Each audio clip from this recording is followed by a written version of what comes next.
నమస్కారం మాస్టర్స్. నమస్కారం మాస్టర్ ఈకే. ఓం గం గణపతయే నమ. జ్ఞానానందమయం దేవం నిర్మల స్ఫటికాకృతిం ఆధారం సర్వ విద్యానాం హయగ్రీవ ఉపాస్మహే. ఆధ్యాత్మిక భావప్రకాశకులందరికీ నా నమస్సుమాంజలి. మనం ఈ మధ్య క్షీరసాగర మథనం అనేటువంటి అంశం మీద వివరణలు, గుణకర్మ విభాగానికి సంబంధించినటువంటి విశేషాలు చెప్పుకుంటూ ఉన్నాం.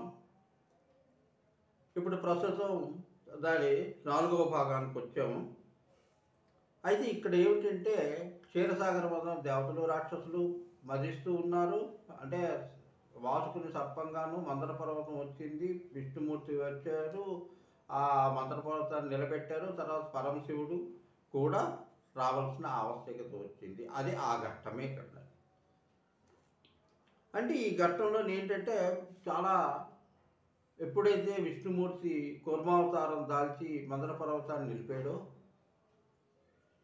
కూర్మి కలిగితే కూర్మము అనేటువంటి భావం దేవతలకి రాక్షసులకి కలిగింది. కాబట్టే కూర్మావతారం యొక్క పరమావధి దేవత రాక్షసుల్ని ఇరువురిని సమన్వయం చేసి లోకాన్ని నడిపించడం ఆ మహావిష్ణువుకి ఒక్కడికే సాధ్యమైంది. ఆ మహావిష్ణువు ఏం చేశారు అంటే ఇలా చేస్తూ మదిస్తుంటే చాలా విపరీతమైన వేగంతో ఉత్సాహంతో చేస్తూనే ఉన్నారు. చేస్తుంటే ఇంతలో దట్టంగా ఒక పొగలు వచ్చేసాయి. మంటలు, జ్వాలలు, తర్వాత మెరుపుల్లాగా చిటపట్లాడేటువంటి నిప్పురవ్వలు ఇవన్నీ వచ్చేస్తున్నాయి అన్నమాట. దాంతో లోకాలు తల్లడిల్లిపోయి దేవతలు రాక్షసులు కకావికలైపోతున్నారు. అప్పుడు ఏం చెయ్యాలా అని చెప్పేసి త్రిమూర్తులు కూడా ఆశ్చర్యపోయి వెంటనే ఏం చేశారంటే శివుణ్ణి ప్రార్థించాలి అన్నాను. అంతే, శివుణ్ణి ప్రార్థించగానే ఆ శివ పరమాత్మ వచ్చి ఏమిటి విషయం అంటే, ఇదిగో స్వామి ఇలా ఉంది, మరి మీరే రక్షించాలి అంటే, మరి లయకారకుడు ఆయనే కదండి, ఆయన పని ఆయన చేస్తున్నారు, ఈయన పని ఈయన చేస్తున్నారు, మరి ఆయన పని ఆయన చేయాలి కదా. గుణాలు తప్పవు, ఎవరికైనా తప్పవు ఆ గుణాలు. ఆయన వచ్చి చేశారు. సరే ఏమిటి సంగతి? సరే ఒక చూపు చూశాడు, హుంకరించాడు, అన్నారు.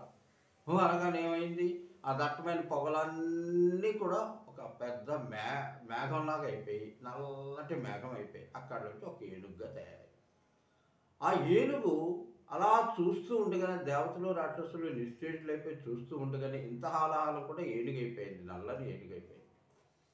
అయిపోతే వెంటనే వరాహ రూపం దాల్చింది. వరాహం అంటే ఉండదు కదా, అంటే ఏదో అంటుంటూ ఉంటుంది. అంటే దాని కొమ్ములు ఉంటాయి, దొరికేటువంటి శక్తి ఉంది.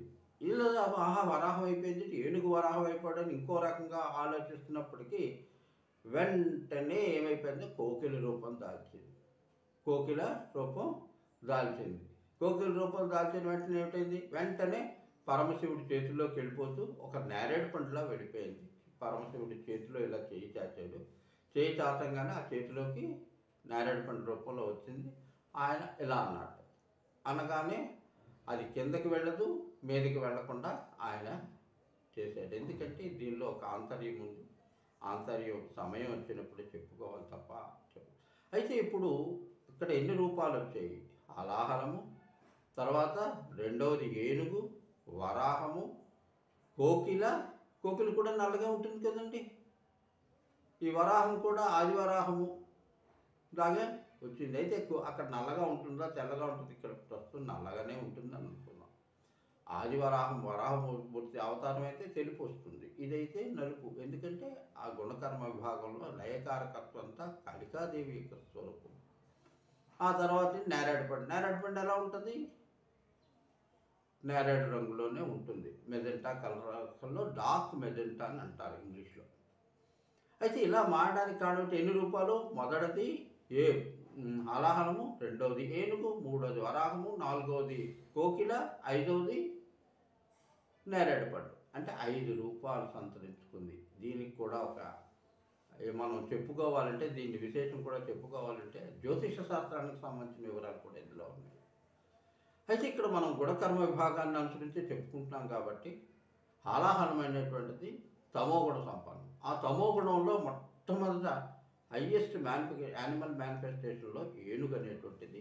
అందుకే ఏనుగుకి అంత తమోగుణం అంటే శక్తి ఉన్నది కాబట్టి దిగ్గజాలు అష్టదిగ్గజాలు ఈ భూమిని మొత్తం మోస్తున్నాయి అని చెప్తున్నారు. అలాగా ఆ దిగ్గజం వచ్చింది. ఆ దిగ్గజం నుంచి వెంటనే ఏంది వరాహము అంటే అది తమోగుణము. తమోగుణం నుంచి మరి ఏంటంటే వరాహం అంటే భూమిని తవ్వేటువంటి శక్తి, ముందుకు పొడిచే శక్తి, కొమ్ములు ఉంటాయి, ఇవన్నీ కూడా హుంకారం ఉంటుంది, ఇవన్నీ ఉంటాయి. కాబట్టి ఏమిటవుతుంది రజోతత్వానికి వచ్చింది. రజోతత్వానికి వచ్చిన తర్వాత కోకిల ఏమిటి సత్వగుణం. కోకిల శ్రావ్యమైన కంఠం కలిగింది. ఈ శ్రావ్యమైన కంఠం కలిగినటువంటి కోకిల ఎక్కడికి మనకి ఎక్కడ ఉంటుందండి? కంఠంలోనే ఉంటుంది కదా కోకిల ఆకాశతత్వం. ఇందులో కూడా ఆకాశాలు అనేకమైన ఆకాశాలు ఉన్నాయి, భూమి ఆకాశములు.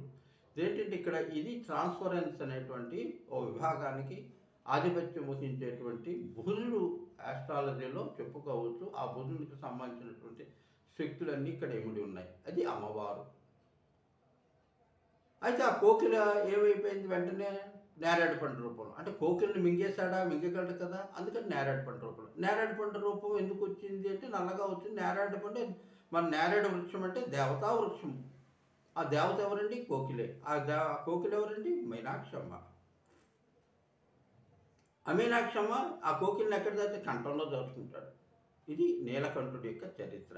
ఈ విధంగా రావడం వల్ల సాగరమథనంలో ఆలాహలము పోయింది. చివరికి నేరేడు పండు వృక్షం వచ్చింది. ఈ నేరేడు పండు ఈ వైద్యపరంగా ఎంత ఉపయోగం ఉందో, ఆధ్యాత్మిక పరంగా ఎంత ఉపయోగం ఉందో, భౌతికంగా ఎంత ఉపయోగం ఉందో దీన్ని సెపరేట్ వీడియోలో నేను చెప్పదలుచుకున్నాను. తప్పకుండా చెప్తాను. ఇక నుంచి ఏది ఆగదు. ఇది పరమాత్మ ఆదేశం కాబట్టి కొంచెం సంయమనం పాటించి ఈ క్షీరసాగర మథనంలో ఈ గుణాల చేత అంటే కోకిల సత్వగుణానికి సంబంధించింది అయితే ఈ 3 గుణాలని నేరేడు పండులో ఉంటాయండి. అందుకని నేరేడు వృక్షం అంతటి గొప్పది. నేరేడు పండు కూడా శివునికి అంత ఇష్టము అని చెప్తారు. ఎందుకు ఇష్టమవుతుందండి? ఆయనలోంచి ఉద్భవించినటువంటి ప్రకృతి, ఆయనే దాచుకున్న ప్రకృతి, ఆ ప్రకృతి మళ్ళీ ప్రకృతి కోసమే సమన్వయింది. అంటే మనిషి కోసం కాదు, ప్రకృతి కోసం అనే విషయాన్ని గ్రహిస్తే ఆ దేవతలు కానీ రాక్షసులు కానీ మనుషులు ఏకమైతేనే ఈ సృష్టికి మూలము, ఈ సృష్టి సక్రమంగా నిలబడుతుంది. సృష్టి యొక్క అభివృద్ధికి మనందరం కూడా మనం మనస వాచ కర్మణ సహకరించినాడు. ఆ త్రిమూర్తులే దిగి వచ్చి మనల్ని నడిపిస్తారు. లోకా సమస్త సుఖినో భవంతు. ఓం శాంతి శాంతి శాంతి.